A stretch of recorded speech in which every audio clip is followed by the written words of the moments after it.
we have two main timings for reseeding in Ireland. The majority, I suppose, is done in the spring and the autumn time.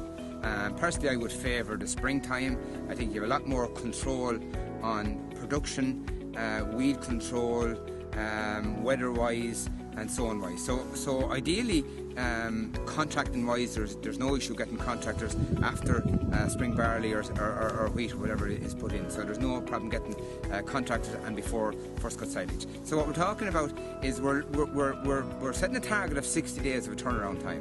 So ideally, we're coming to second grazing, probably the second week in April. We're spraying it off. We're coming in and we're grazing it very tightly or cutting it. Important to get all that trash off. So if you're grazing it, it has to be tight and maybe mowed if you're not going to plough. We're talking about a 7 or 8 day turnaround from spraying to cultivating, whether that be disking, ploughing, stitching, whatever way you do it. Also, the big advantage of spring reseeding is that it gets the grass back into production again. As I said, 60 days from grazing to grazing.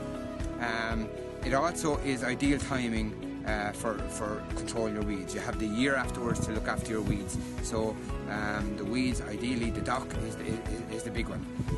Docks need to be sprayed when the leaf of the dock is the size of your thumb. You're talking about 5 to 6 weeks after reseeding to look after the docks. So yeah, spring reseeding, you will get the same amount of grass off of that field in that reseeding year as you would if you didn't reseed it. So there is no loss of production that year, and then the following year you obviously see a big side.